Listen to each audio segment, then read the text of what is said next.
Narratives and discussions may cover heavy content. For more information and disclaimers, please visit narrativesandnightcaps.com and take care while listening. Welcome to Narratives and Nightcaps, books, beverages, and author conversations. I'm Bree, always ready to dive into new fantasy worlds and take a step back in time. I'm Megan, part critic, always team physical copy, and forever chasing good thrillers and a great plot twist. I'm Emily, your resident mood reader who thrives on chaos questions and lively book chats. And I'm Jordan, equal parts heart, humor, and high-functioning caffeine addict. I come with coffee in hand, wine on standby, and a Gilmore Girls quote for every occasion. Cheers! Cheers! Hello! Hey! It's just the two of us, It quickly, is. for a quick moment, because today's episode is somewhat of a re-release, with People We Meet on Vacation coming out on Netflix here at the beginning of the year. We thought it would be fun to re-release our episode from season 1 of the podcast this week, especially, and too, while we're on, like, I guess a bit of a break from the podcast. It doesn't really feel like it because we're literally did episodes like right up to the end of the year and just kicking things off. So here in just a bit is going to be, so if you have followed the show from the beginning, and I don't know I want to say, if you have, I'm sorry. I feel like we're in a better place now. hopefully you've seen a lot of growth. Yes. All that to say, when we started this podcast and it was just the two of us, we used to do 3-ish episodes like per book. And we decided to sort of cut that together into one episode. There may be some like weird cuts in the conversation, but we tried to keep the best moments of all 3 episodes from when we read this together like 3 years ago. 3 years ago. Yeah, it's been a minute. Hopefully it's just funny and fun to like reflect on, and if you haven't read the book, maybe it'll give you some good insight before you watch the movie. Because also way back when we used to recap like the entire book, like chapter by chapter. So I think you would get a really good picture of what's going down. You would. I don't know if it'll be chapter by chapter in the re-release version of our episode, but I still feel like you'd get a decent idea. We also used to cast what we thought were the right actors and actresses for the roles. Spoiler alert, like we were very wrong. Yeah. I was gonna look back. I don't even remember who we casted. I bet it's in our notes. Wait, should we pull it up? Yeah, I'm gonna go back to our show notes. Let's see. Back when we used to have like pages on pages on pages on pages on pages of notes. Narratives and Nightcaps. Oh my gosh. It's funny to see it labeled because it's like episodes 25 through 27 because we used to do it so differently. Fun fact, our nightcap was the Paloma. I still stand by that. I still stand by that. That was a great nightcap. Love it, love it. Let's go all the way to the end. Okay, I found my picks. Wait, I'm not there yet. Okay, I don't stand by my Alex pick. I don't know what I was doing. Actually, I do know what I was doing. I have an explanation. I do. Wait, where is it? Where did we cast? In episode 2. Okay. At the very end. Hold on, I'll highlight. Oh, yep, I see. Okay. Do you want to say your picks from back in the day? Sure. So my Poppy pick was Haley Lee Richardson. I stand by that. That I think she would have been great. I'm very happy with how the casting turned out for the movie. So all of that, but I do think that she would have made a great Poppy. Hear me out. I know where my brain was at with my Alex pick. The today version of him, maybe not so much, but I said Glenn Powell. Okay. And I was thinking Set It Up, Glenn Powell. Like the Set It Up movie on Oh, Netflix with yeah. Zoe Deutsch and Glenn Powell. Do you know what I'm talking Yes, I'm down. I can see about? Okay, that. that's Can where you my hear me? brain was at. Yes, yes. Okay, so my picks were um Anna Kendrick, which I'm rereading my description, and I feel like I could still see that, but now, no offense to her, but I feel like maybe she'd be a little aged out of this movie. If that's a kind way of saying she's a little old, I think, to play Poppy. And then I specifically said for Alex, if height was not a requirement, I would say Lucas Gage. And so I just pulled up People Meet on Vacation, and Lucas Gage is listed as a cast member, but not as Alex. Wait, who is he? That's what I'm trying to figure out. I cannot. Maybe he's a friend. I don't know. Oh my goodness, who is Because he? I don't know. I don't know. Lucas Gage in People. Wow, it would help if I could spell People Meet on Vacation. Who is he going to be? So he is part of the, okay, it just says he's part of the cast. He's going to play the role of Buck, a character Poppy connects with on a trip to Canada. I feel like I remember Buck. So I was partly right. Crazy enough, he's in there. Go me. 3 Go years ago, you. I was That's impressive. kind of in. That is super impressive. Yes, And then you had a second pick too. You had a second male I did. lead. You did. Oh, Nick Robinson. Love him also. Also was not chosen. Also like him, he's in a new show on Netflix though that I'm disappointed in, but Really? not disappointed in him, but disappointed in the show. Disappointed in the show. Yeah.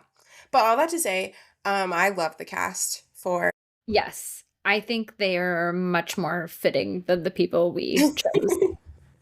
and that's why we don't get paid to do that. Correct. We are not Unfortunately. in Hollywood. We do not choose cast members.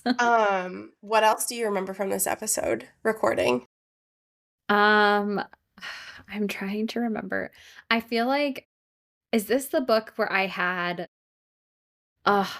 I feel like I had written down like one entire chapter summary of just like sex, but I don't remember if that was this book or a different one. I You can't wait, remember. hold on. Chapter 26. Is it? Yeah. I remember. So I literally, here's my chapter 26 overview.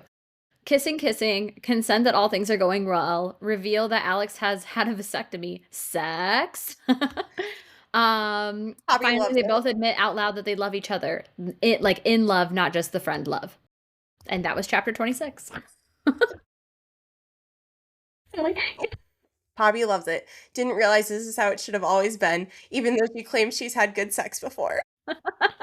Maybe this is what Is this what maybe Robert this was is talking about? where we could have gone off the rails in our recording. I don't know. But I don't feel like we would have gone that off the rails. I don't recall. Well, now I'm really nervous. I feel like I need to. We need to like re-listen. Well, we'll have Jordan and Emily give it a quick glance. It'll all be So, good. for context, Megan and I have not listened to the re-release of this conversation that's about to come out because that's just that's just awkward. Oh It's yeah. weird to listen to yourself. It was our first season. Like we know that things were at times rough. We've come a long ways. And so we really don't want to re-listen to this so other people are re-listening to it before Yes. this episode airs. Maybe that is where we went off the rails. I Cause just can't remember what we would have said that would have been so, I don't know. if I went off the rails, it's because I had a lot of palomas.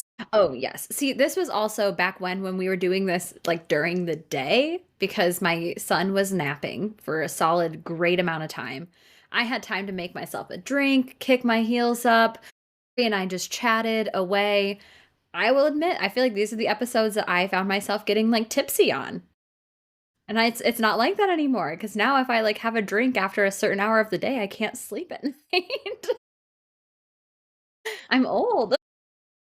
Oh my goodness. So maybe we did. Maybe we had too much tequila and Those dang let palomas. loose and shared very personal stories.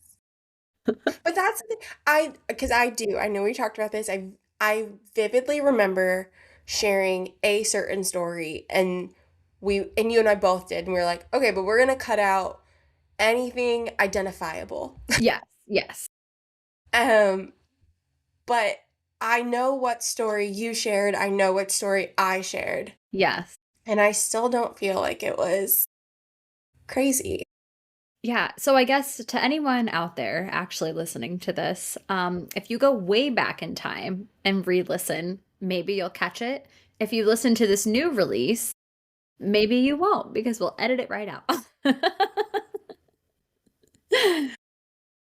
But all that to say, I guess, happy listening. We hope that this recap of People We Meet on Vacation by Emily Henry gets you right in the mood for the Netflix movie about to come out. I've heard there are some changes to the Netflix movie, but Emily Simply. Henry, yeah, and Emily Henry herself said like they were good Oh, good. changes. So we trust her, and Emily Henry we trust for sure. And You know, is she a producer or like did she do the writing for the movie? I guess I didn't look that far. we did zero research. We've done, yeah, we are just off the cuff today, baby. But I feel like again, I trust her if her I'm sure she's seen plenty of screenings and I'm sure she was probably at one point given a copy of the script or like what they were planning to write. I mean, I feel like you kind of have to like pay pay it back to the author, the originator. So, if she is in agreement with it, then so are we. Then we are too, and Yeah. we are super excited.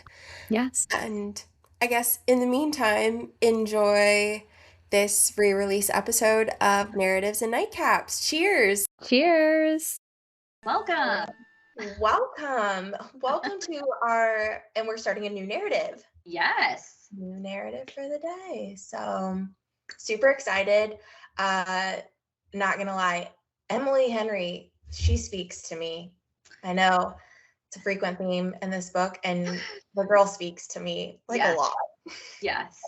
She gets it. She knows how to write a book that we can relate to. Definitely makes you laugh, makes you giggle. I'll try to keep my crush on her writing like kind of to a minimum, but it's there. Rightfully so, as it should be. I in my about the author when we get to that, I not necessarily her writing style, but I have a crush on her hair. She has gorgeous hair. Like literally every PR picture that she has posted, I'm like, girl, I want that hair. How do I get that vibe going? She's got the bangs, she's got the layers, she's got the blonde, she's got it. She can rock the bangs. I'm kind of jealous of that. Have you seen that TikTok? I think it's like a TikTok, but I definitely watched it not on TikTok, where the girl, she has the like cute curtain bags and she's like, I really want to be this person. And she brings them, like down, framing her face, and it looks so beautiful. But she's like, but the reality is, I am this person. Yes. And it tucks them behind her ears. Yeah. And I feel that on I think you are that person. a deep level where I'm like, I want that. I want it so bad. They're cut that way, but they live back here. They're behind the ears gal. Yeah. I just can't focus when it's all in my face. See, I don't even have that, but like if I do hair down, straight, middle part, I always have to tuck either left side or I can't just leave it as like a curtain around my face. It just doesn't work that way. Yeah, to the people that can, I salute you. And yeah, you look great. You're doing it. You're Not rocking it. everyone can do it. No. I don't think we actually said the name of the book, did we? No, we didn't. So with that said, People We Meet on Vacation by Emily Henry. Should I also talk about our nightcap pairing as well? Yes, please, because again, another summertime vibe kind of beverage. That's kind of what I was feeling with the whole Palm Springs setting. I thought, let's do a Paloma, because we also haven't done a tequila. We have not, no. Which is strange because like that's my go-to. So we're doing Palomas, and these are very refreshing. Also pink, which must also be my thing, is that I like pink drinks. Yeah. So couple of different ways you can make this, but typically you're going to start with about 2 ounces of silver tequila, a tablespoon of lime juice, and then 2 ounces of grapefruit juice. And you can shake that all up, pour that over ice, and then you're going to top the rest of your glass with like a sparkling grapefruit juice, or you can do like club soda, a soda water. You could also do like a flavored one. So you could do any sort of other grapefruit one. You could even do like a lime soda water. And then just depending on the sweetness of whatever you're using, so sparkling water, flavored soda water, whatever, you might want to add like a dash of simple syrup or agave, or like an ounce, just depending on what you're pouring in there. So lots of flexibility. You can kind of make it your own, but it is super refreshing and really great for those vacations. Yes. So cheers. Love it. Speaking of making it your own, I definitely did. I was telling you before we started recording, I thought I had everything. So all I did was go buy sparkling grapefruit juice, which shout out to, I think it's called Fever Tree. They make a lot of mixers, and I should probably double check that that's what they're actually called, but they have like a little 4-pack of sparkling grapefruit juices that you can add. I'm guessing probably for Palomas or other grapefruit oriented beverages.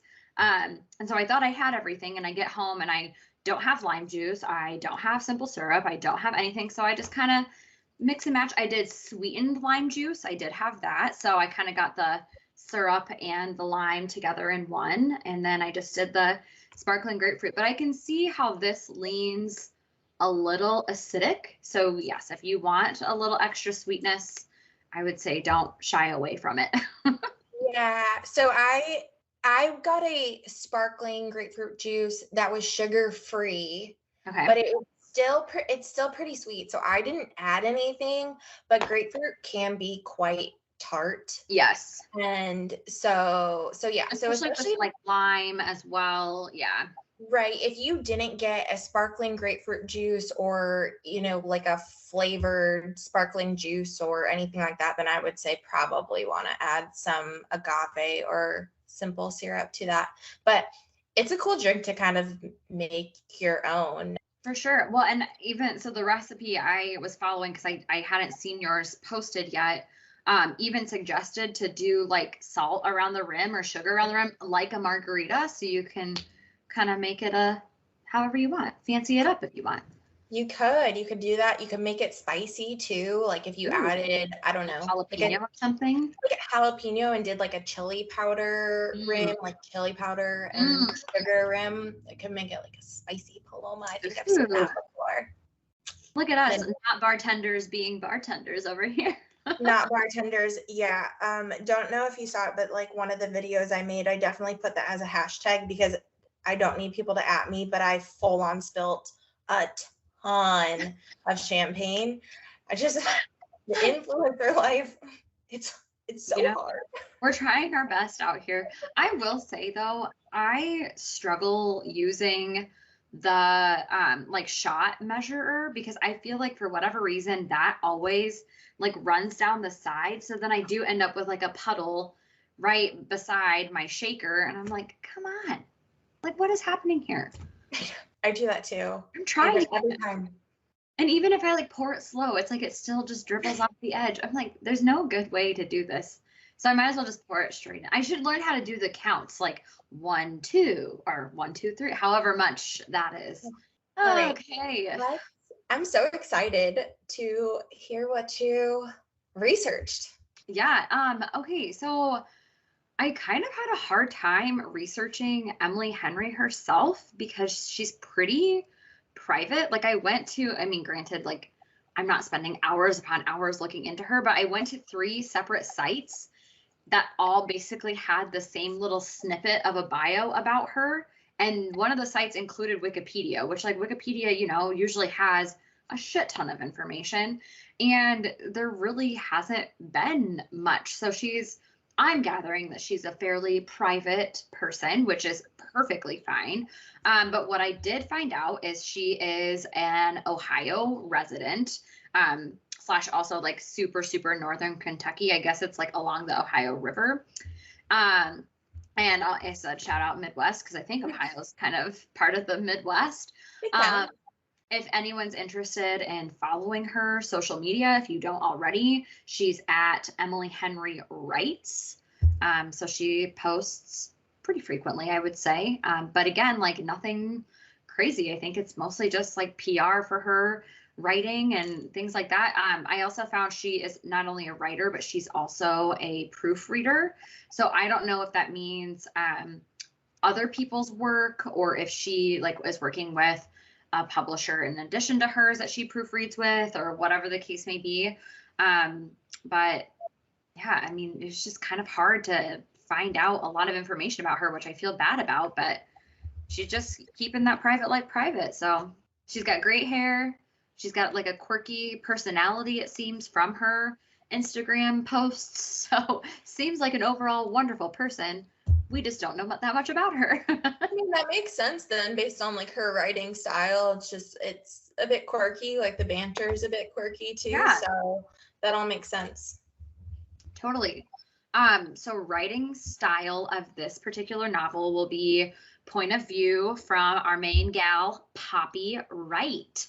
She will be the one guiding us through this particular narrative.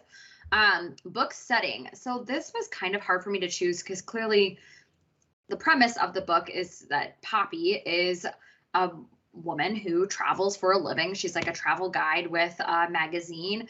So it was kind of hard because she's been to a lot of different places. So I settled on focusing on Ohio and then Palm Springs, since this is the most recent vacation spot that they are going to.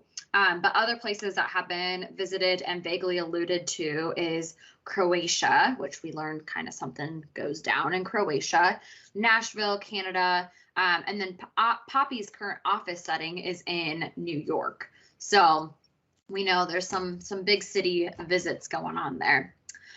Fun facts. So Linfield, Ohio is not a real place. I am not the only person that has Googled that. So it's loosely, it's one of the things that came up. So other people must have been like, oh, is Emily Henry writing about real places? And she's not.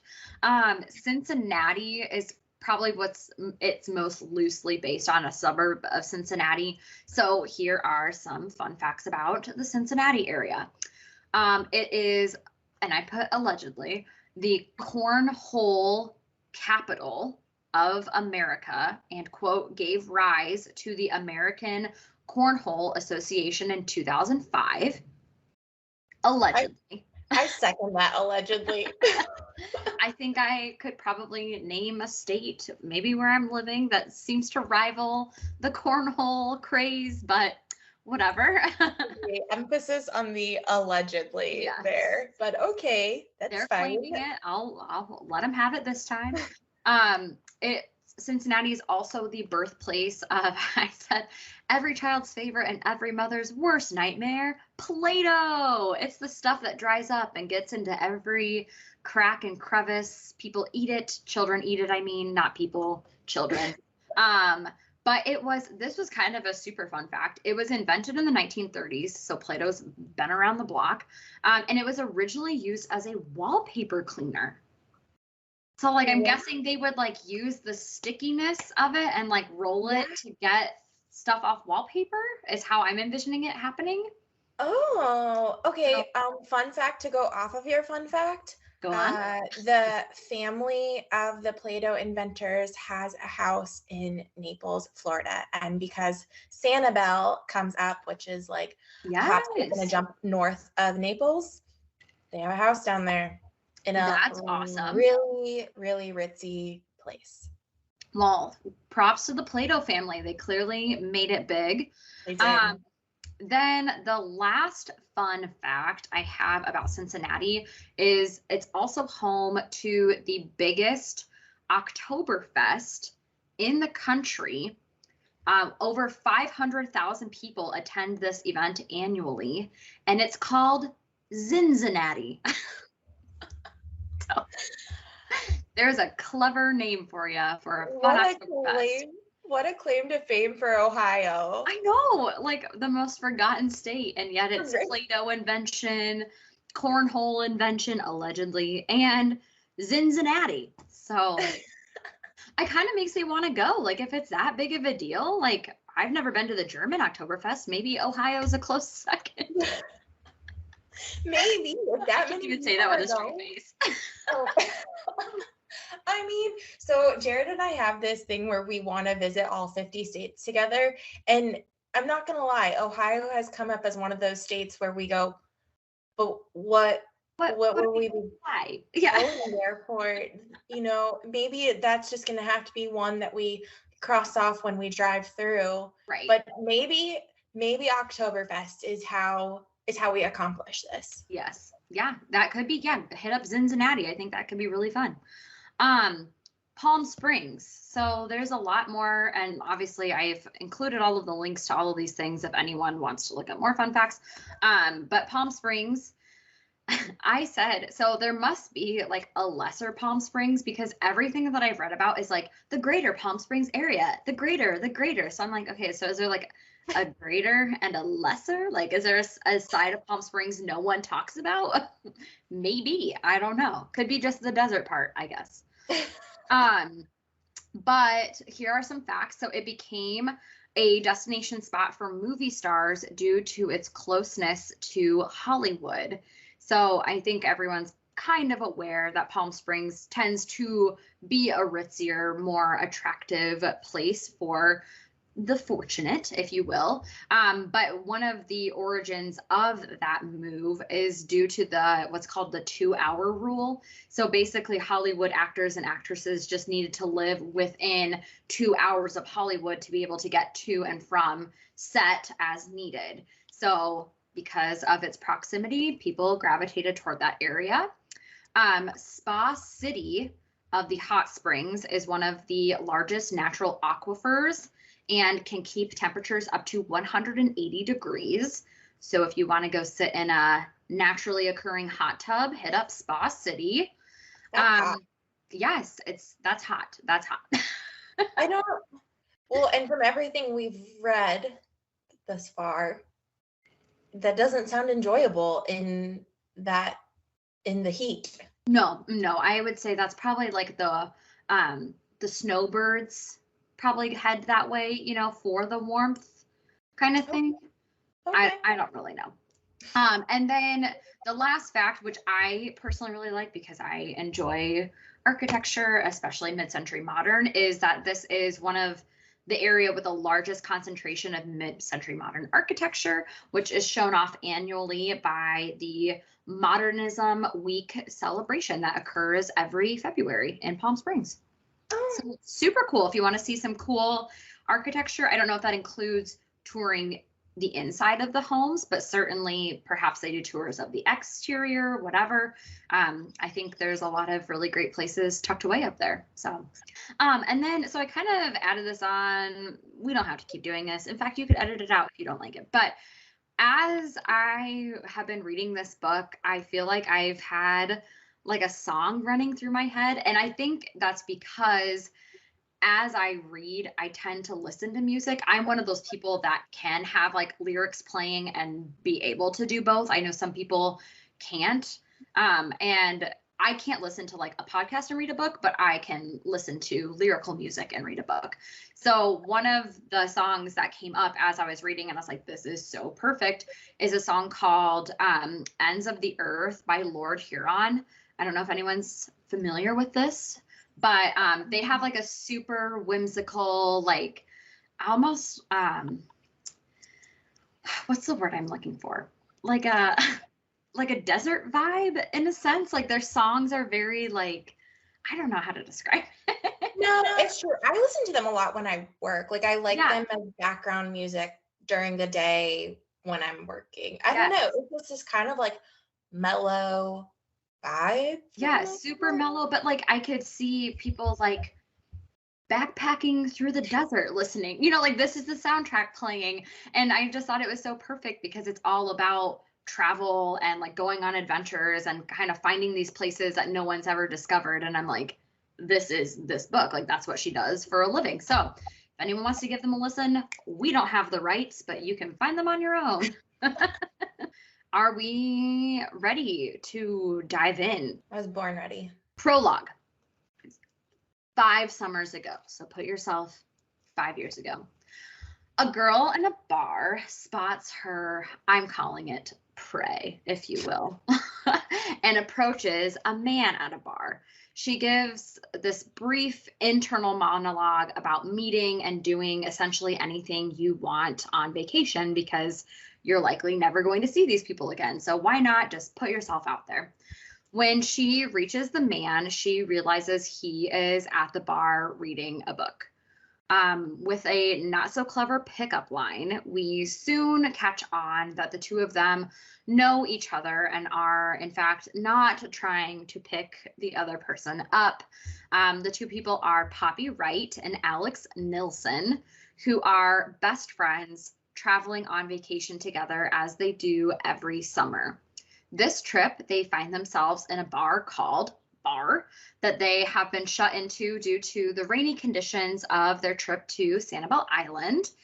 While wrapping up the trip, they snap a picture together that represents them as they are and agree that during their next trip, they will go somewhere cold and dry. Sorry. Go on. What? You can't just start laughing. No. I just, so like, well, one, I thought this kicked off right away just with awesome humor.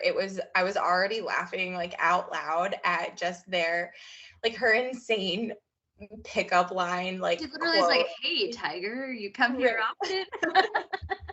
I don't know. I think it was funny how just right from the bat, you can see how opposite or tell how opposite they are in just about every aspect from personality. He sounds a little preppy in like a nerdy way. Yes, agree. So, I think preppy is a really good word for that. And she is described multiple times throughout the novel, but she's, like shorter, a shorter girl. She's really like authentic. She's just out there. She dresses in like fun vintage clothing. Like she just doesn't necessarily follow the norm. She's not like the other girls, if you will. She's not. Or at least so far, it seems she's pretty unapologetically herself. Yes. As well. Yes. And we do learn that a lot of that is kind of from her upbringing, which I think is awesome. Like her parents have just totally devoted all of their support to their kids, and she just has embodied that, which is amazing. Rachel and Poppy are at a spin class together where Poppy confesses that the thing that makes her most happy is Alex. And of course she is like, not in that way. Like, I just miss him. He was my best friend, blah, blah, blah. So she's trying to downplay it a little bit. She reflects back on a trip that they took together that is such a core memory for her that it's essentially in the category of best day ever. And Rachel tells her that she has to call him. Like, she can't just let him go. Not that, he's the one that makes her happy, so might as well connect. Before she gets the chance to call him, he actually texts her a yearbook photo of herself, which leads to an exchange of messages for a little while. We find that Alex is actually teaching back in their hometown, so he's stumbled across these yearbooks and his findings at the school. And of course, Poppy is in it. Poppy finds herself once again feeling that warmth or a high, as she calls it, just from having his attention and friendship in her life again. Her last message to him asks if he's free the rest of the summer before school starts because she plans to take a trip. Before she can second guess what she's asking, she sends the message and, fingers crossed, hopes for a positive response. Hope he says yes. Yeah, that's hard to do too, especially when you haven't connected with someone for such a long time. You overanalyze what you're going to say and then what their response is going to be. But well, and especially like, I feel like she took this huge leap. Like, to me, if you haven't seen someone in a while, it's like, hey, let's go get dinner. Let's go get drinks. Like, let's do something local. And she's like, hey, let's completely separate ourselves and go on a vacation together. I get that that's also like their thing in a sense, but I just feel like if you are going to rekindle a friendship, that's a really big step to like get back to that. so true. Which also though, like they're not in the same location. So maybe she's kind of like go big or go home. Like, got you. But if it were me, like I would just be like, oh, I'm going home. Cause like obviously her family's still there. Like, oh, I'm going to go home this weekend. Would you want to meet up for drinks or something and then see where it goes? Not be like, hey, let's go on a trip.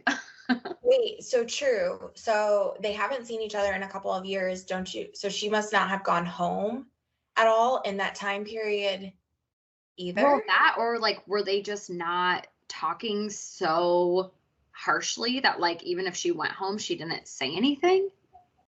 Which makes me think that it's like something really bad happened. I know. And it's kind of like alluded to, but we don't know what it is.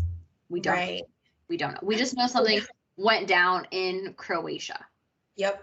That's all we know. 11 summers ago, in a seemingly, I'm saying How Harry Met Sally fashion, Poppy and Alex find themselves riding home together from school after their freshman year, since they are going back to the same area. We learn even more about Alex's rigidness while driving and find that he is extremely cautious and a complete rule follower, like hands on the wheel, 10 and 2, not going over the speed limit. He's just a rule follower. Soon, the duo starts to get into a conversation about strong likes and dislikes of random things, including songs with saxophone in them, which is apparently a huge dislike for Alex. And how do you feel about that, Megan? You know, I feel like I don't care. Like, maybe I've never really paid attention to it. But also, like, facts about us, like, we were in band. I literally played the saxophone, so how could Alex would not have gone to see our concert in high school. No, Alex would have, like, booed if that's what went down. But, yeah, I don't know. The only song I can think of that has saxophone, like just off the top of my head, is Katy Perry's Last Friday Night. Because it just like goes into a quick little riff of saxophone. And you're like, oh my gosh, that is like not at all what comes to my mind, but that's really funny. Oh yeah, full disclosure, we were in high school band, and I think even fuller disclosure, no one knew. I mean, I think yours was by force a little bit because you couldn't have done it without it. Mine was certainly by choice, but equally I was still just like, this doesn't define me. Well, yeah, well, it was by force, but I was also like, it's a relatively easy credit. Oh, yeah, super easy credit. And like, and you can just fuck around the whole time. Like, you don't try. And most of the people were pretty cool. There were like a few that took it a little too seriously. I think those people like wanted to be like directors or like in music, and everybody else was just like, this is just easy credits. Easy credits, but most of the people were fun. Like, I enjoyed hanging out with them. Mm-hmm. I mean, I will say like that same approach is really what I also took to like sports. Like, I'm not here to win and be really good at track and cross country. I just want to hang out with my friends. Oh my gosh, that's commitment though, to do track and cross country. And But see, like I grew up in, like my mom really wanted us to have like something for every season, probably to keep us the fuck away from her, honestly. Right. but it was like, okay, do something in the spring, do something in the fall, and then over the winter it was low key because none of us did, you know, basketball or cheerleading or anything like that. So we always had a spring sport and a fall sport, and then we were in band. And that's what we did. Gosh, do you remember those horrible black dresses we had to wear? Oh my Those gosh. matching awful black dresses. Yes. I wonder if they still wear those. I'm guessing they do, but it's like, why? Why do you have to have this like specific concert attire? I don't know. Like, it's just high school. Yes. We're not a symphony. No. We're not. And even if you are a symphony, I feel like anymore they're like, okay, wear a white shirt and a black pants or skirt of your choice. Right. You don't get it handed out to you. No. Oh, okay. Okay. Carry on. Tangent. Okay. The question of travel comes up between them as they're kind of like approaching the end of their drive, and they both mutually agree that they would love to do it. It didn't specifically say with each other, but they just think the idea of traveling, seeing the world sounds awesome. I mean, I concur. It does, yeah. It really does. I wish I had the money to do it now, but alas, I do not. Same. Yes. Same. This summer, as the plane lands in LAX, Poppy reviews her text messages, and we get insight that the wedding she will be attending with Alex is for his brother David, who will be marrying his partner. So Poppy and Alex have both landed at the airport, and they are en route to find each other. And then Alex like calls out to her, and we find out that like Alex isn't usually like a big huggy feely kind of person, like his whole family isn't so much, but they exchange like a pretty sincere, deep hug, if you will, that seems to feel full of like, I miss you, but also maybe some sexual tension, maybe something more. We're not really sure. We hear of the term naked Alex, which is something that Poppy kind of refers to throughout this first section, when he admits that he accidentally grabbed the hand of the woman next to him on the plane when there was turbulence. And Poppy takes a few moments to take all of Alex in, since it's been so long since they saw each other. It has, but they kind of seem like they sort of jump right back into it, and she seems more nervous than he is seeming outwardly. Like he kind of was like, oh hey, whereas she was sort of, how are we gonna meet, how's this gonna happen, do I text him, what do I do, Yes. what's it gonna be like, are we gonna hug? Like I feel like she was over analyzing it, and he just seemed very natural. Yeah, at least outwardly. Don't know what's going on in his head. We obviously only know Poppy's correct perspective, but correct. Yes, I agree with that. And I feel like we see a lot of that throughout. Like he just seems to be this like solid, like we know that he has his stressors and anxiety moments, but compared to Poppy, his range of emotion just seems so much more steady and constant than hers does. yes, okay. In true budget-friendly fashion, Poppy has arranged a rideshare vehicle exchange for their time in Palm Springs, where they're going to basically borrow the car of someone who's not going to be using it for a week. As they make their way to the vehicle, they get on a shuttle with another couple who are honeymooners. Honeymooners. Why did I say that so weird? Honeymooners. Honeymooners. They ask about Poppy and Alex, who go along with this running joke that they are also on their honeymoon and that they meet in this like super obscure way at Disney, where Poppy is like, I was Mike Wazowski. And Alex is like, I was the vomit cleaner for the rides, and I don't know, whatever. So the couple is like, oh my gosh, wow, what a weird. It was magical. Yeah, it was so magical. Anything can happen at Disney.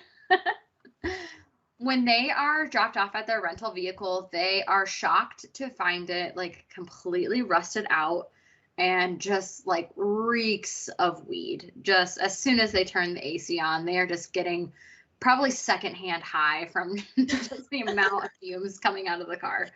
I think it literally said in the book, like, they didn't realize that she had been hotboxing in it the last 5 years or whatever. So weed terms for you. This is the first of many things that seemingly go off course just during their first few moments of their trip are approaching their motel. It turns out to be okay, but it's clearly very different from the photos that Poppy had received and looked at when she made her selection of the place. The biggest issue right now that they are having is that the apartment is so hot and the thermostat is literally set to 80 degrees and it's got to be like over 100 outside. And so immediately they walk in and they're like, we are just inside of a smaller oven compared to the larger outdoor oven that we were just in. They also figure out that while the photo was showing 2 bedrooms, this was a whole debacle, or 2 beds. It's a studio space that was showing 2 beds. There is actually only 1 bed available once they walk in, and then they figure out that the other bed is a fold-out armchair, which has to be, like, that's got to be smaller than a twin-size bed. Like, how awkward. Like, you can't even roll around in your sleep. No, I picture the like rollaway beds, that size. Like, they're not a twin, they're smaller than that. Yes. That's what I was picturing. Yeah, and that's got to be so awkward. So, and they go into this whole banter about like how Poppy will get the bed because otherwise she gets migraines. And she was like, that only happened 1 time. And Alex is like, I'm not going to risk it, whatever. I love that, like, so I think at one point Poppy is like, yeah, I've been in New York, the New York City heat, like the tall buildings and everything. And then she is like, this has nothing compared to Palm Springs desert heat right now. Like, it is so bad.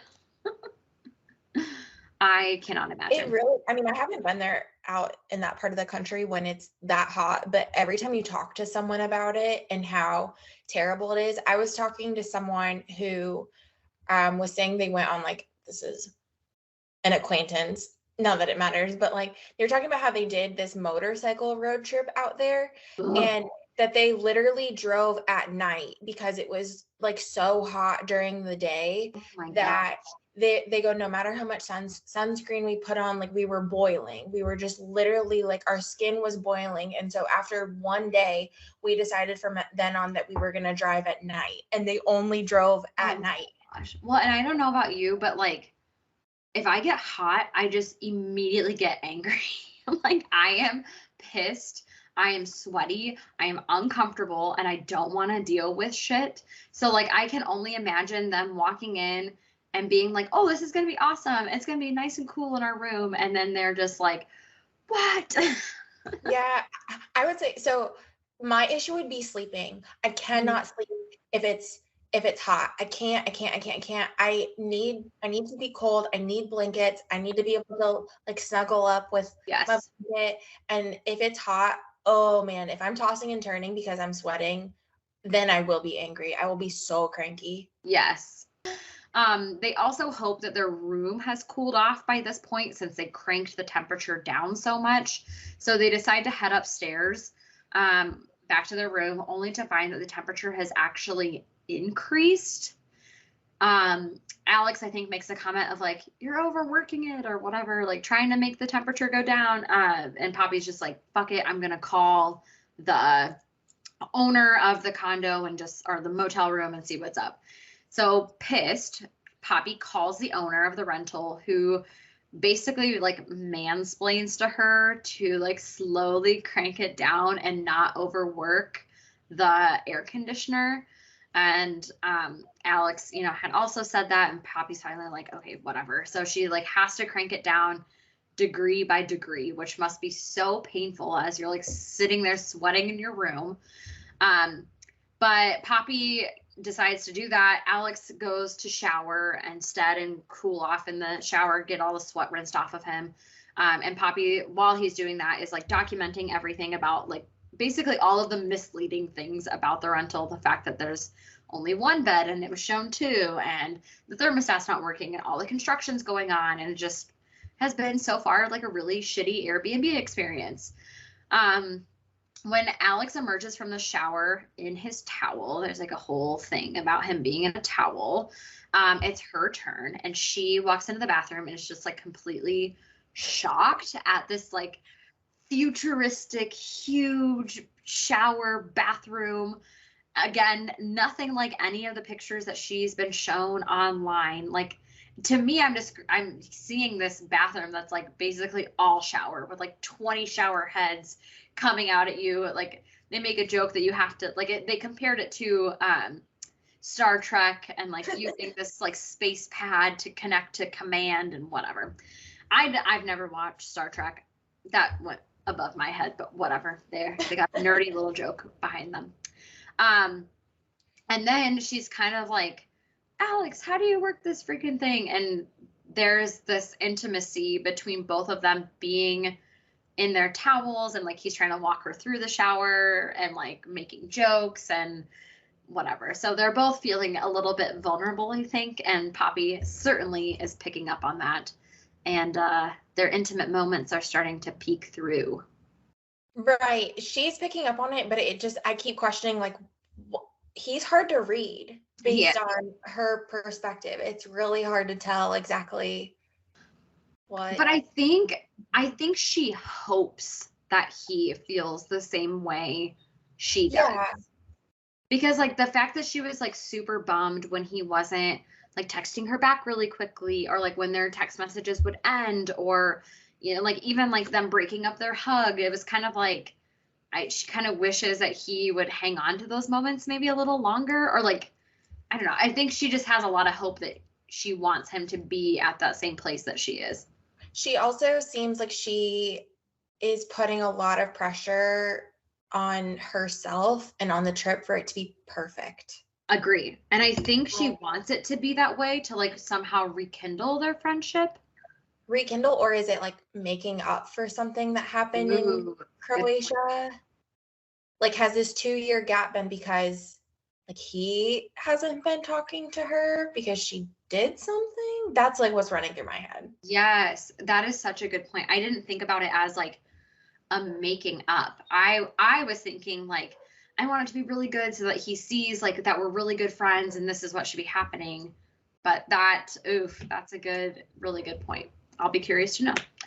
Over dinner and Margs at a Mexican restaurant, Poppy and Alex start to catch up on each other's lives. I mean, again, it's been like 2 years. This is the first time that they're able to like kick it, hang out, no significant others in the way as far as we know. So just time to be free and open.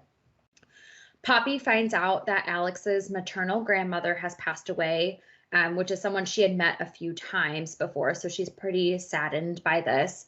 And he's actually been living in her home, fixing it up as he goes. So they kept it in the family, and he's just kind of doing some little homeowner renovations. As they get up to leave the restaurant, Poppy pays, but Alex notes that it's not on an R&R card, which she had told him like, hey, my company's going to pay for the trip, whatever. She lies and basically is like, oh, we get reimbursed now. Like I just put everything on my card and give them a receipt. But this is still leading Alex to believe that they're actually like on a work trip. This might not seem important now, but it will be important. So keep this in mind. They think they're on a work trip, and yes, etc. But we know as the reader that obviously that was denied back in part 1. So, okay. Palm Springs is below R&R. Yes, especially in the height of summer. It just doesn't sound like somewhere you'd want to go. Yeah. I mean, kind of valid, but I like it. So this is not a negative thing at all, but just the whole, like, there's only one bed rom-com thing. I love it. I think people can do it in every story. Just there's only one bed. Whoops. Whoops. Looks like I made a mistake. My Wink. bad. So I'm here that's a for trope. it. That's a trope you don't get tired of, because I think we discussed previously that there are some that are just way overdone in rom-coms, romantic anything, that it's like, okay, this is a tale as old as time at this point, but a single bed you're okay with. Yeah, I mean, there are some you get tired of, and I could see where people get tired of that one, but it doesn't bother me. I'm like, clever, Yeah. even though it's not clever, but I'm Well, here for it. yes, and I will say, like, in Poppy's defense, I think the pictures were certainly deceiving. Like, she genuinely thought they were booking 2 beds, which it sounds like all of their other trips, that's what they had done. Like, there was always, like, a hotel with 2 queens or an Airbnb with 2 bedrooms or whatever. So she was a little deceived, unfortunately, as to what was happening. Alex's dating profile is not to Poppy's standards, or really anyone's standards, because he basically provides his resume as his bio.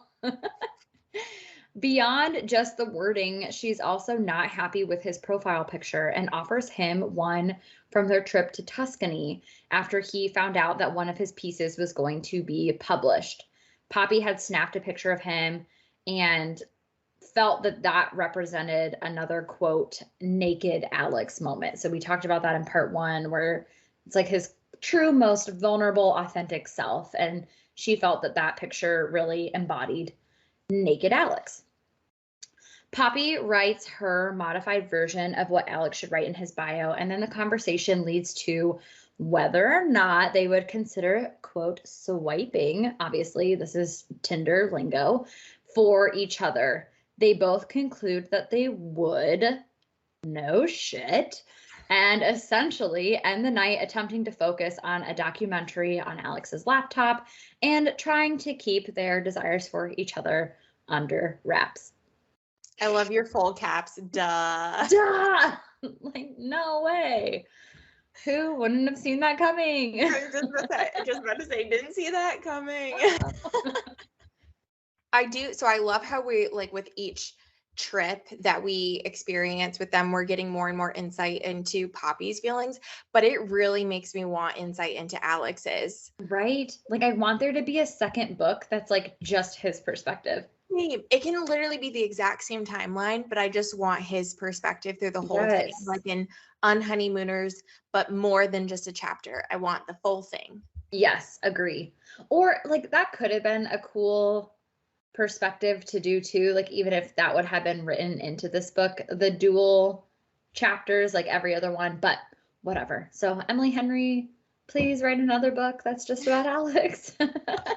If you can hear us out there. Yeah.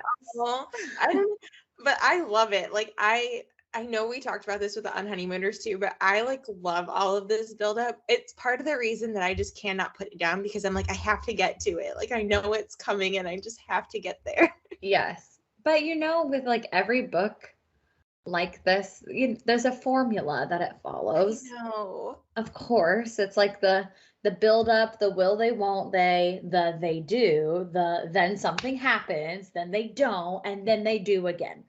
And that is how you write a rom-com. It's a formula and it works on me. Yes. It does.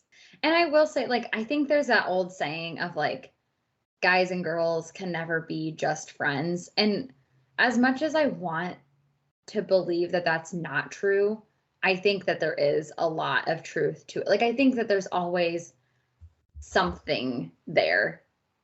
I mean, maybe to clarify, especially if you're like straight, pretty much is, yeah. There's probably something you've thought of at one point or another. Yeah, I don't think Jared has an issue with me going and hang out with my gay guy friend. Mm-hmm. I think that's totally cool. Yes. Yeah, no, I think there is something to it. Now, don't get me wrong. I mean, in general, other than like the handful of girlfriends that I have, I think guys are a bit easier to get along with. Agree. But, and like, do have really good guy friends. But I don't know. My big thing too is that like, I wouldn't want Jared to ever do something that would even make me uncomfortable. And so I don't ever want to put him in a position where he feels uncomfortable too. Like, Yes. I mean, we're past like this boyfriend, girlfriend, like we're married. And so we need to respect, even if it is nothing, like you have to respect what makes your significant other uncomfortable. Yes. Or a potential situation that could. Right. Yes. I agree. The pool is closed and drained because a child had diarrhea in it. Cute. The room is too effing hot, and Alex and Poppy are confronted by the honeymooning couple, like outside of the pool, that they had shared the shuttle with at the airport. So, like, way back at the beginning, way back, 2 days ago, when they started off their trip. Having little to no patience at this point because everything is just going so poorly. They kind of just make small talk and eventually part ways with this other couple. This is where I write a brief timeout. The wife in this couple, I know her name is Nancy. Right? Is it Nancy? I think so. Okay.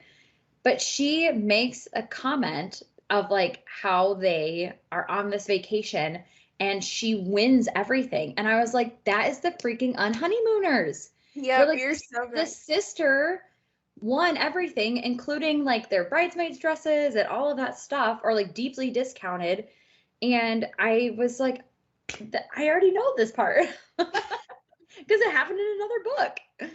But I just thought that was a funny parallel that they made. That is. And didn't they? Yeah, they won everything. Didn't they say that they like won a bunch of money too or something? Or am I making like they were like, we won the lottery, and then ever since then I've been winning things. And it's like, oh shit, well, good for you. Oh, I wish. Yeah. Goodness. I think it was like, it wasn't one of those Mega Millions lotteries, but it was like a lot of money. Like, okay, I'd be happy. Way to be so open about that. Yeah, they seem very oversharing, but whatever. Okay, just had to throw that out there because that was from another book. Okay. Poppy, they're back in the room. They've parted ways with Nancy and whatever his face is. Poppy is guns a-blazing, scissors a-blazing, if you will, to go tear down this plastic tarping on the balcony. Like she had already cut a small hole earlier and she's just like, F this, I'm tearing it all down to provide some sort of relief, but there is absolutely no relief. Alex from the heat.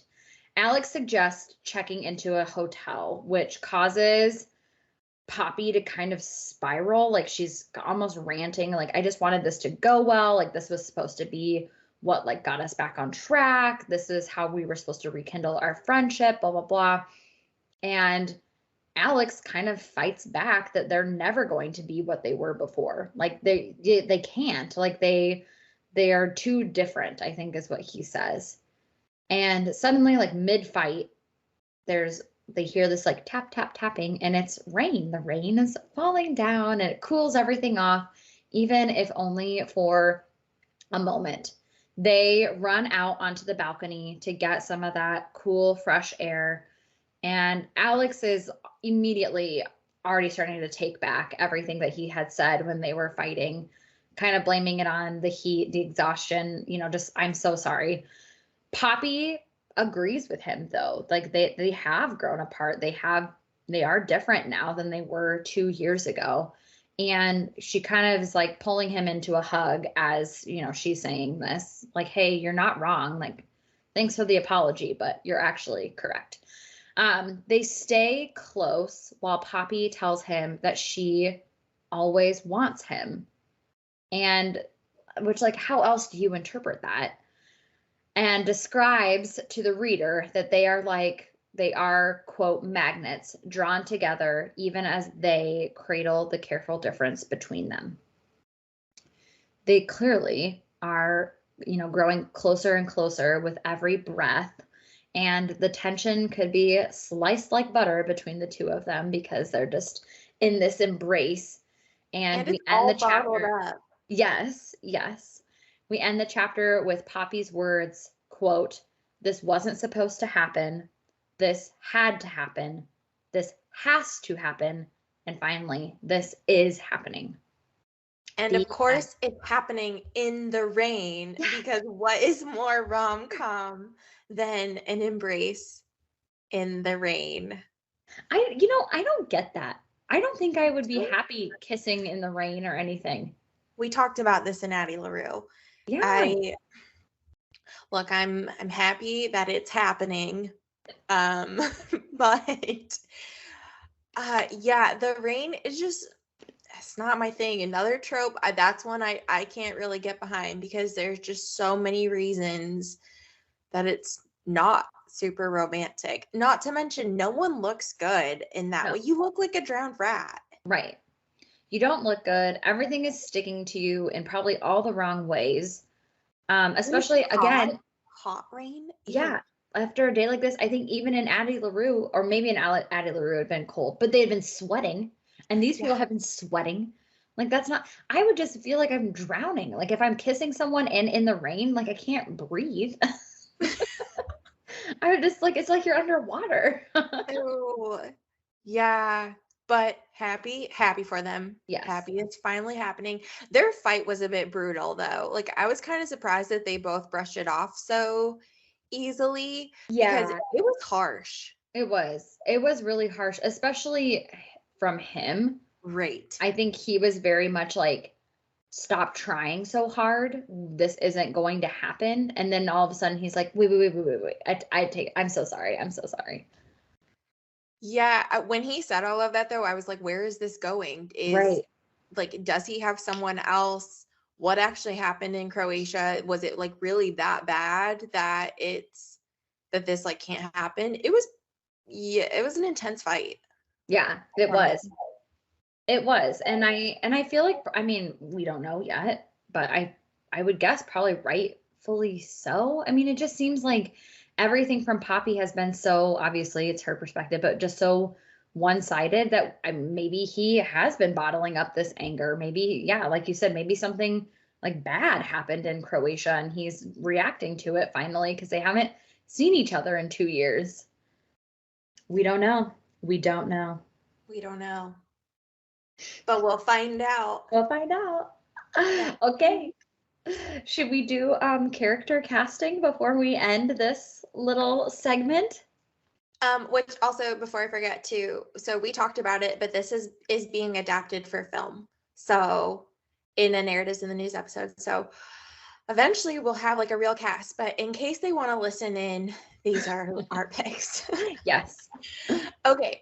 So for Poppy, I said Haley Lou Richardson. Yes, that's a good choice. White Lotus. Thought that she could really embody like the quirkiness of Poppy's personality. And then for Alex, I was kind of thinking of Glenn Powell.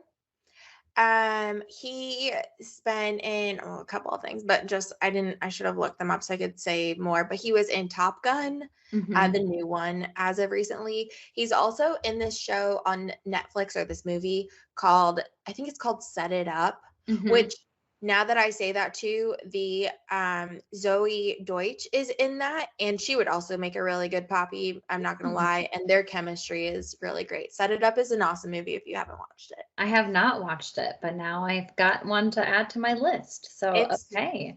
Really cute. So those are my picks. Nice. I love that. I picked totally different people. So Poppy, I said, like, oddly for me, the first person that came to mind was Anna Kendrick, and I don't know why. Like, I just kind of got this vibe that that's just who it should be.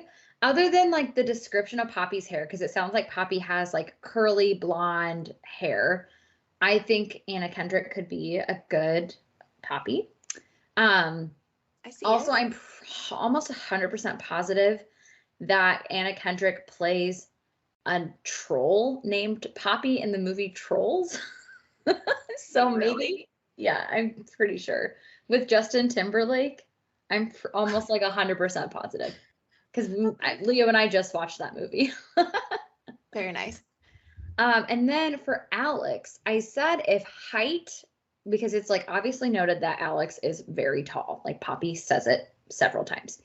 If height was not a requirement, I would say Lucas Gage, also from White Lotus, Yeah. season 1. I believe he's been in some other things, and I know he has a new movie coming out, but I just feel like he's like a good vibe for this. He's like super hot. Like you can't not think that. And he has like a like super hot ripped body, awesome actor. Like I feel like he always kind of plays like funnier, more laid back roles. But he still has like a very baby face. So I thought maybe that could be a good combo. But if height is a requirement, because we know, then I'm going to choose Nick Robinson, who is, I first found out about him from the movie Love, Simon, but then he was in the Hulu series A Teacher, which is like super freaking good, like super messed up, but super good.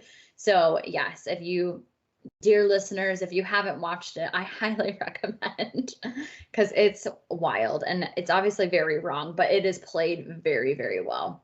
So, It is wild. When I finished that, I just kind of sat there in silence for a little bit when it ended. well, I think like the whole time it was happening, I was like, oh my God, like how can this get worse? Oh, he's a good pick. I like him. I didn't Thank think you. about him, but I really like And I that. feel like he clearly has range. And I know he's been in a lot of other stuff. I think he's in like some of the Jurassic World movies and you know, he's played a variety of roles. So I was like, oh, this could be a good one. I made one more note. I said also, OMG, cameo of Emily Henry in the adaptation playing Rachel's therapist mom, Dr. Sandra Crone. Oh, cameo for sure. If that doesn't happen, I mean, I'll be disappointed. She deserves to have a... All right, well, let's talk about Poppy and Alex and where their journey's going to end today. No, yeah. I mean, we've already uncovered a lot. And remember, we're on our countdown of like previous summers to get to the climax of this book. So, And what happened? right, what happened in freaking Croatia? So now we're going to find out. Don't hate me. I don't know if you could see my notes, but like I didn't, there's like chapter 26 is just sex, basically. I like literally wrote, it's this summer, so they're in Palm Springs. I wrote kissing, consent that things are going well, reveal that Alex has had a vasectomy. Sex. Poppy loves it. Didn't realize this is how it should have always been, even though she's claimed she's had good sex before. And finally, they both admit out loud that they love each other, like in love with each other, not just the friend love. That is all of chapter 26. Tell me I'm wrong. You're not wrong. Honestly, you summed it up so nicely. Like it really was like straightforward to the point. This is what happens. They love each other. Boom. In the rain, of course. In the rain. The rain is pouring. They just get closer and closer. Hotter than that. Nothing hotter. Yep. And this is a big moment. Alex had sex outside. And he had said previously that he didn't like that. And he did it for Poppy. So. And he loves her. And they both were very much like, I love you. And weren't like, oh my gosh, I can't believe I just said that. They were just like, I love you. Love that. We have a lot of book left. We do. Yeah. So there's a lot more that's going to happen. It's the day of David's bachelor party. So Alex's younger brother. Alex went off on his morning run, leaving a note that said that he was out running and that he'd also picked up the car from the shop after the tire was replaced. They then go sit by the pool for a while and then kind of start to argue whether the other person regrets the night before by like beating around the conversation before finally asking the question. So to prove that Alex does not regret anything, they have sex again before leaving for the bachelor party that evening. So they just have that awkward, like, how are you? Is everything good? Like, just like weird. And like, instead of just being like, hey, how are things with us? Like, do you regret last night kind of thing? So finally, she asks the question. Their communication is terrible. Terrible. And it just gets worse. So they have sex before the bachelor party that evening and then make their way to this like lavish, I can only assume it's like a mansion in freaking Palm Springs. They pull up there and are quickly spotted and greeted by David when they arrive, and they just kind of take in what an amazing place they're at. Like I've got to imagine it's like 20-foot ceilings and archways. You can see the pool and the gardens back there. I think there's an amazing view. Like, it just sounds gorgeous. Extravagant, yes, to say the least. Very lavish. Alex and Poppy have undeniable chemistry, and David picks up on that pretty quickly. Also, the fact that I think they walk in like holding hands, and it's like, oh, wow, okay, you guys are together. And David seems overall really happy for them that they're finally getting together. Alex goes off, I think, to get drinks for them. And so David and Poppy have a chance to talk, just the two of them, where he reveals that Alex was actually planning on proposing to Sarah and didn't. Eek. And I think it came up like casually. It's not like he was like, oh my gosh, by the way. But it was like their conversation took it that way. And Poppy hadn't been in Alex's life the past 2 years, so she didn't realize just how serious that relationship was. And of course, this whole time, Alex has not wanted to talk about Sarah at all. So how was she supposed to know? This, of course, sends Poppy into a spiral, realizing that she might have been the reason that Alex hadn't been able to propose, and that she was incredibly selfish for doing that. Like, it just now dawned on her that she's the other woman. However, David tells her that he is, quote, glad Alex has you now. End quote.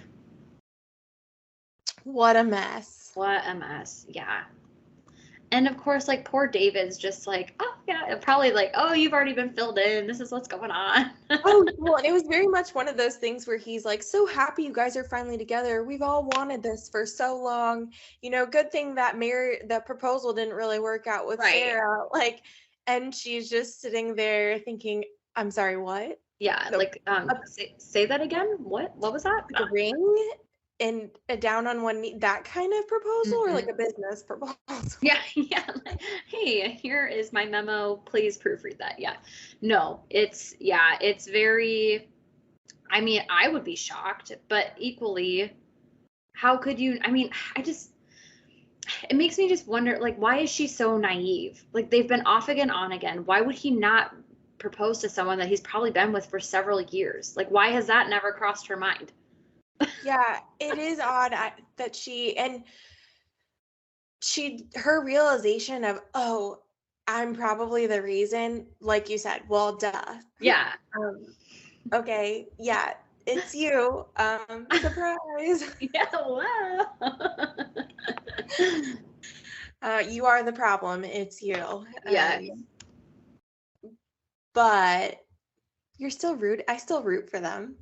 I mean, yeah, obviously you're gonna root for them. They're the couple that you want to have happen, but it just like, if this were to be adapted, which I think is going to be, as we talked about, I just am so curious how they will make, because I feel like sometimes in this situation, the other woman is seen as like the villain, and so of course you want like the two main people to get together, and the other girl's just like, oh, she's bad, she's not good for him, whatever. But in this case, like, Sarah did nothing wrong.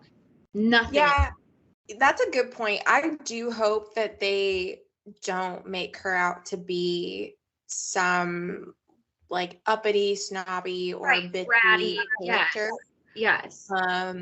Because she definitely hasn't been, and honestly, if she did have any attitude, it's pretty, like, I don't know, warranted. Yeah, to put that lightly, yes, it is very well warranted.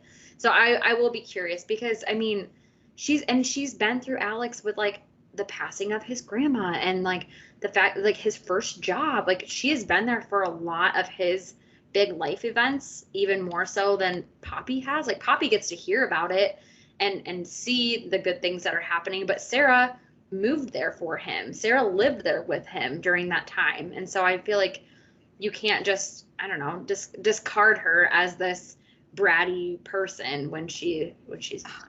I bet they will. They'll I just try to know, make and it that more. kind of bums me out. They're gonna try to make it more palatable for people, and so Yeah. they're gonna make her suck.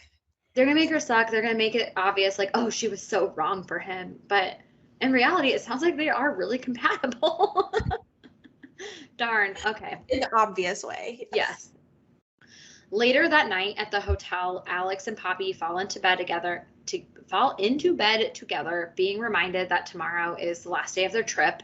And also it is the wedding day, which like, why would you go back the same day as the wedding? I question that too. What? Okay. The next day they rush to get ready for the wedding. After the wedding, they are driving back to the hotel and fall asleep holding each other, not really sure of how all of this is going to play out once they get back to the realities of life. They don't even live in the same state anymore. So how is this going to work? Might be an important conversation. Yes, might be pretty important to figure out, but also could understand maybe not doing it when you're drunk from a wedding.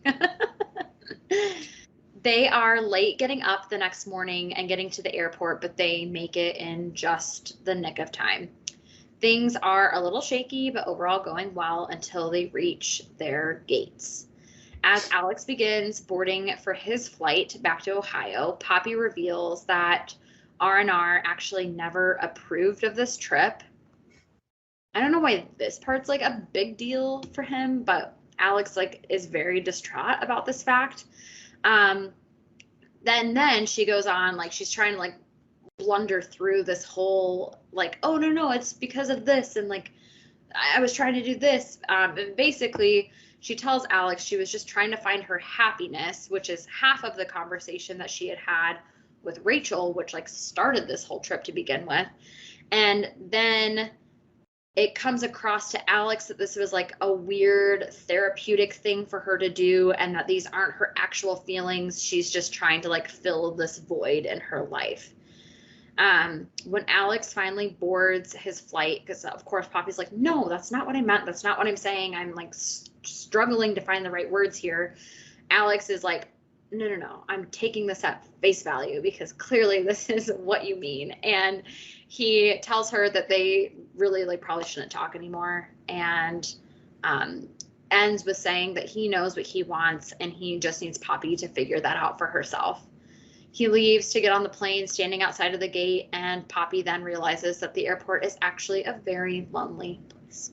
So this is where it all fell apart. Really did. It fell apart quickly.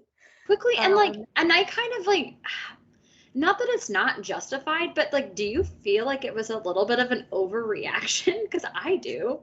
I concur. I do feel like it was a bit much. I mean, he went from being like full speed ahead in love with her to potentially never seeing her again because he wants her to, quote, figure herself out. Sorry, that's my quote. I don't think that's like quote myself. Yeah. Figure yourself out. It's a bit drastic, and also probably not the best time. Like, why would you want to end it on that note? I'm not saying it needed to end like super happy, but maybe you could have ended it on a, we clearly have a lot to work on together and discuss. It's a bit of an overreaction. I mean, she also just kind of like word vomited in a not incoherent, but she left out a lot. Yeah. And she sucks at telling how she really feels too. So like that doesn't help the situation. Yes, I agree. She definitely was just like, oh, this is what I'm trying to do. And it's like, okay, if you would have maybe taken like 5 deep breaths, you could have said it right. And I just like, I don't know. It just, to me, it was kind of shocking that, like you said, he was like full steam ahead. I love you. Let's figure out this life together, to all of a sudden being like, wait, your company didn't pay for this trip? Wait, you're going to therapy? Wait. I'm like, well, shut up, Alex. Like, this is a lot you're saying. Maybe you're the problem. In the airport where people are seeing this. Yes. It was dramatic. It was dramatic. It was a little much. I do feel like this could easily be unraveled and solved, but apparently not. And so he's gone this whole time, literally didn't propose to a girl because he loves her, but now he's just okay with potentially, he insinuates, never seeing her again because she needs to get her life together, which, yeah, like, okay. And but also, like, okay, she was trying to tell him, like, you're my happiness. I was going out to find my happiness, and like, you are what makes me happy. And he was just like, I'm gonna get on my plane. I'm like, come on, dude. She's like telling you this. yeah, she didn't do it very well, but I feel like the point was there. The point was there. The reader got it. But we also know all the background. Dang it, Alex. We know what's going on. We do. Figure it out, dude. All right. So that explosion happens. Chapter 33, 2 summers ago, the infamous trip to Croatia. We finally know. Alex, Poppy, and the photographer Bernard, he's an R&R photographer, are on the trip together. Bernard, while very kind, cannot seem to take a hint that Poppy and Alex wanted to spend even just like 5 minutes talking together, because he's just always there. Love him, but he's just always there. So he just goes everywhere with them, sightseeing, dinner. He even ends up sharing a room with Alex because he assumed that like the two men should share a room and Poppy get her own space. And Poppy was like, no, it was booked so that like Alex and I shared a room and you had your own space, but they couldn't waver his thoughts, so Poppy got her own room. Also, this is another moment where they could have put their foot down and been like, no, you're wrong. Yeah, so, especially because Poppy could have been like, I booked this trip. I have the itinerary. I know who's sleeping in what room. Yeah. Oh, Alex is my friend, not yours. Yeah. So enjoy your private time. Right. I just, whatever. Okay. Alex and Poppy prior to this trip hadn't really been speaking a lot, so it was going to be really exciting for them to reconnect again in person. Poppy was going to tell Alex everything that went down with her breakup with Trey. Again, like, unless I missed it, I don't know if we know Alex's current relationship. I don't think we do. But she was going to like fill him in on everything that happened with Trey because they broke up. After getting Bernard drunk at dinner on their like last night, they are also getting pretty tipsy. So it's not like they were just like poisoning this poor man, but they finally are able, like, he's drunk enough, Bernard is drunk enough and passed out, that Alex is finally able to sneak over to Poppy's room so they can like hang out and talk for even just a little bit, without being like interrupted or like, hey, what are you guys doing? Or let me join you. During this time, since again, they're a little bit tipsy, Alex and Poppy share a kiss, but it's pretty intense and deep. And next thing you know, they're like basically making out, questioning if they should move things forward. But Alex is the one that stops them. And this makes Poppy feel embarrassed and that the situation was being misread. And she's kind of like, oh my gosh, like, am I the one that took it too far? And basically Alex acts kind of like it didn't happen. I mean, he apologizes to her, like, hey, sorry about last night. But ultimately they're both like, okay, let's just forget it. Like, let's just pretend it never happened.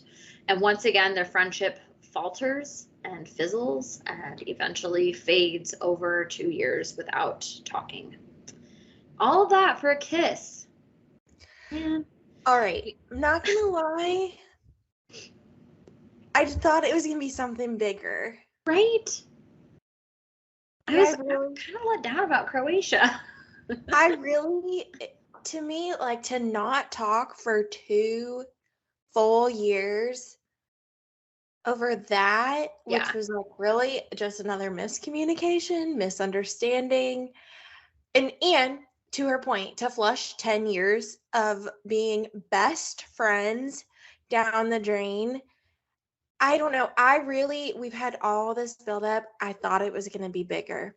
Yes. I did too. I don't know what exactly I thought. I maybe like I don't know, some sort of affair, which like I don't know how they could because they were never together. Like I just thought it was going to be or like she did something that really betrayed his trust or I don't know, like I mean to me I was like, "Oh my gosh, like does her boyfriend and his girlfriend get together and that just like ends everything, you know?" That's Like why that crossed my mind in Tuscany. I yes. I could have even seen, I mean, 10 years is still drastic, but even that fight that they had in the airport at present, if something similar had happened in Croatia, where he was just like, figure your shit out, get Yeah. out of here, go. I can't do this anymore. Like, even that, I could potentially see. I Yeah. probably would have had the same thing, like, same reaction of, okay, Alex, maybe a bit dramatic, but let's say they had this finally, this big blow up because they've had all this tension and have never actually addressed it, and then they just escalates into this big fight. Even that I could have seen But like a drunken, tipsy kiss, was bound to happen. yes, it was bound to happen. I'm surprised it didn't happen when they were in New Orleans. I'm Like that's what surprised I they've thought it had, was going to happen. yeah, I'm surprised they've been friends for 10 years, single, and all this, and it hasn't happened. Yes. Especially because, like, you know how much they're drinking on these trips. Yeah, they went to NOLA. Right. It's not a Yeah. place for like where you go, well, for most people to be sober. Yeah, exactly. And I mean, I think we brought this up before too, but I feel like a lot of these vacations are like kind of intimate places like you would want to go with a significant other. So it's like Yeah. like the formula has been there all along. I'm surprised it's taken you this long. And then for this to be the fallout afterwards, I'm like, really? Yeah, I was a bit let down by it. No diss to Emily Henry. No, not Just at all. But just I thought it was was, going to be more. Yeah. Chapter 35. This summer. Poppy goes to her hometown for a long weekend. She is picked up by her adorable parents at the airport, sporting huge, like, I love New York and all of this stuff just to make her feel at home. they're so cute. They are so cute. And of course, she's missed her family, but she admits to them that she's also really missed Alex, which is part of the reason why she's home. Poppy makes her way to the high school that day. I think it's like a Friday where Alex teaches, but it's locked or closed for the day, or the security guard is just like, I don't know you. You can't just walk into the school. So while she's like getting ready to leave and try to go find him elsewhere, Sarah sees her. Poppy kind of apologizes to Sarah. And this is what kind of put me off a little bit is that she never really says, like, I'm sorry about where, like, the wedge that I was between you and Alex.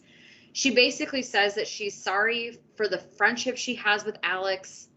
And, like, I don't know, it never felt like sincere to me that she was like, hey, I'm sorry that, like, this is where I stood between you guys. And I recognize that now. And I feel really bad that your relationship broke up because of me. She was mostly just like, hey, I'm sorry that Alex and I were friends. I'm like, Yeah, she really left out the second sentence or the comma and yeah, for the wedge that put between the two of you, and another comma and I'm sorry yes, that I didn't recognize it until now. yes. And Sarah so kind of says it for her though, a little yes, bit. a little bit, but also like, especially like you just got closure from a person you never expected.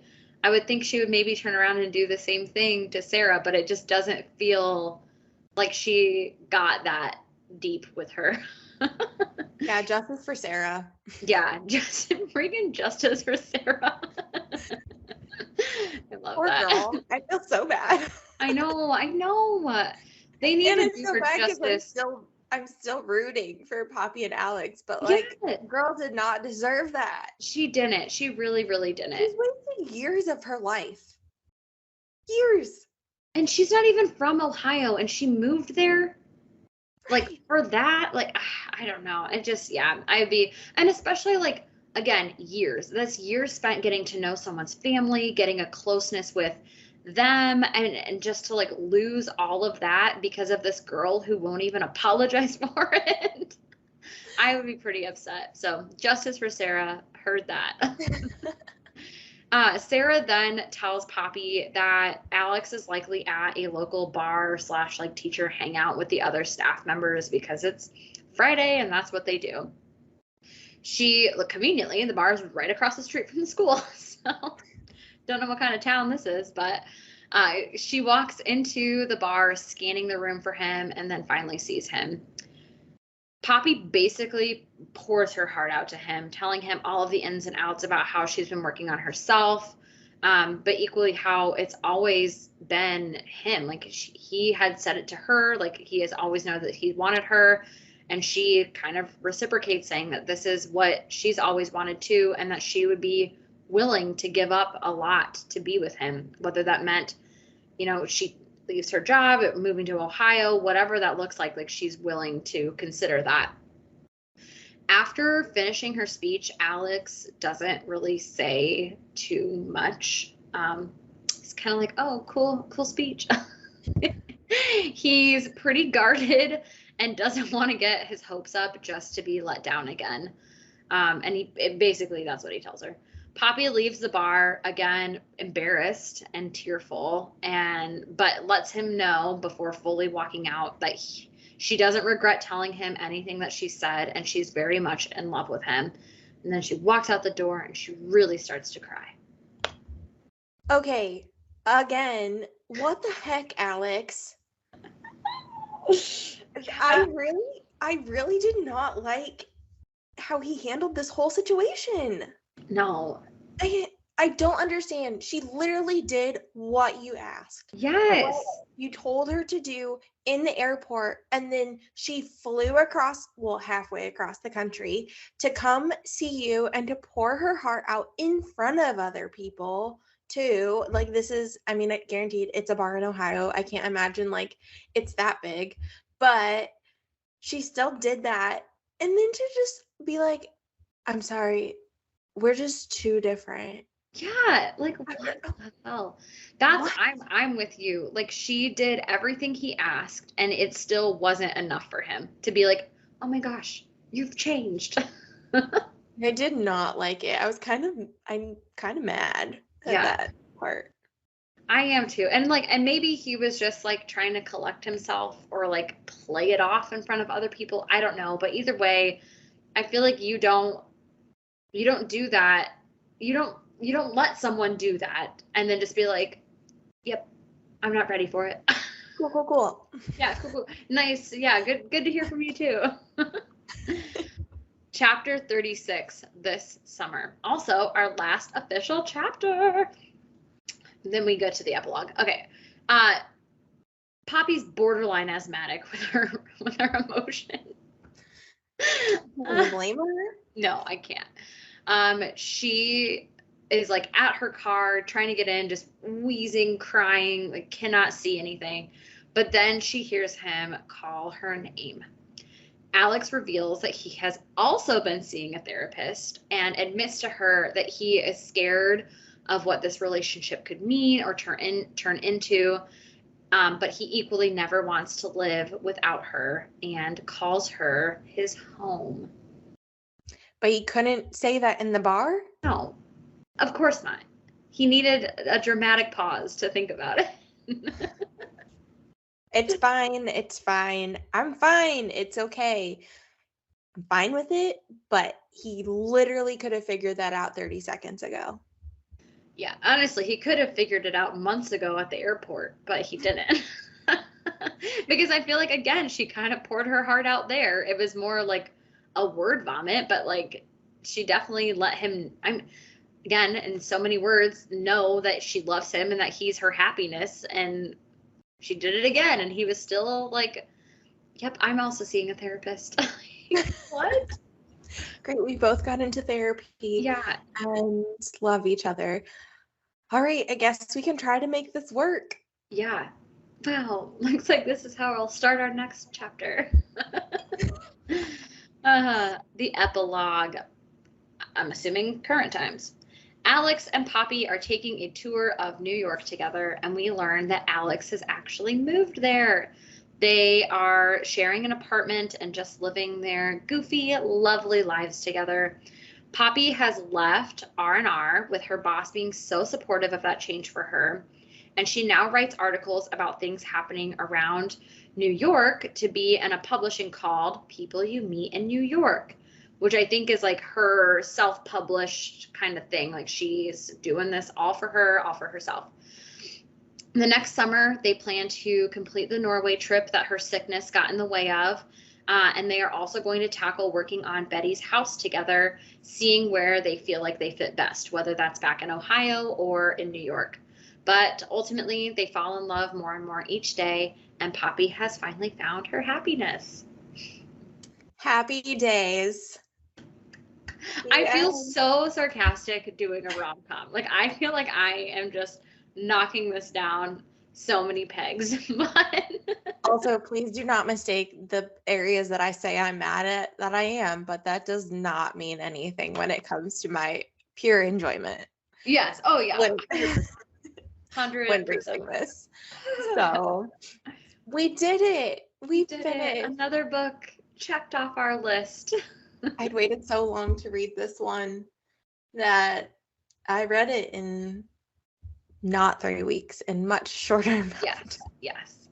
Well, after I found out that you did that, I also did that. So I finished it up before we talked about it as well. I had to. I couldn't help myself. So, all right. Do you want me to leave my review? Yes, go for it. Because I didn't write one out, so I'm just going to have to word vomit my review. I wrote this out in about 2 seconds, so I feel like it doesn't actually encompass all that I would want to say, but here I go. So to quote the novel or take from the novel, like Emily Henry truly, truly speaks to me, and she did so with this book as well. It is like my ideal rom-com narrative, minus a few things that I would probably change, but I didn't write it, so it's fine. And I think that Emily Henry is truly the master of witty banter. This is I think it's the third book, third or fourth. I'm trying to look at my bookshelf at the same time. That I've read of hers, and she just is so good at dialogue. And every single novel, including this one, I find to be so captivating. Truly, like, cannot put it down, as I've mentioned. I think that it like whisks you away with all of their adventures. You fall in love with the characters, but still, justice for Sarah. Like, oh, Yes. she deserved better.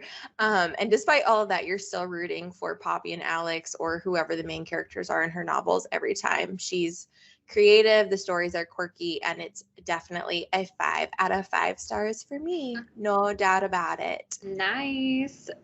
Yeah, I feel like I second a lot of what you said. I mean, after I found out you had read the whole thing, of course, I like read the rest of it in like 2 days, because it captivates you, it takes you in. I loved all of the depictions of like the scenery and the adventures they took. Like the one that they went to Canada in, I like, the whole bonfire and like hanging out, like I could see myself in that exact position. So like her writing just really brings you places that you maybe have experienced before or weren't expecting. And I think that's awesome, especially for a book that's about so much travel. It's kind of like she did not fall short on any of the locations. Like you could really get a good picture of each place that they've been. I just feel like I'm being so sarcastic when I talk about rom-coms. I did really, really love it. I agree. Her banter is spot on. It feels like conversations that I've had or that I've heard or that have already been written into a movie for me, and I'm like watching perform. So her dialogue is amazing. I just feel like I downgrade it so much because I'm like, and then Alex was like, what a dick, like I can't. It's hard to talk about it, though. It is. It's hard. It's hard to like dissect it. But I would say 4 out of 5 stars for me, for sure. I really, really liked it. It was a really great read. Take it on vacation with you. It's super easy to get through. And it's a feel good book. It really is. It's a happy feel good. Everybody belongs with everybody in the end, and except for Sarah. So overall, it's a wonderful book. If they really paint her out to be just this horrible monster in the movie, I might riot. Like, yeah, I hope they don't. I feel like she wrote it again. Like, this is a book where, like, the script is there. Just use what she has. And I think that if they do that, whoever picks up this production, they will do Sarah a little bit of justice. And because she wasn't a terrible person, she was a great fit for Alex. They had a lot of common interests. She was in it for the long haul, and friggin' Poppy got in the way. do not stray from the narrative that Emily Henry has provided you. Cheers. Cheers. Thanks so much for listening. The Narratives and Nightcaps podcast is a production of The Craft Co. with intro music created by Remington Haynes. Subscribe to the show on Apple Podcasts, Spotify, and YouTube. Follow at Narratives and Nightcaps on Instagram or visit our website, narrativesandnightcaps.com. Sign up for our newsletter to always know what we're reading next, which authors are joining us on the show, and for extra bookish and beverage info. Connect with our additional co-hosts, Jordan and Emily, as well. You can find me on Instagram at Cozy Reads and Sips. And you can find me on Instagram at books.bottles. Cheers! Cheers!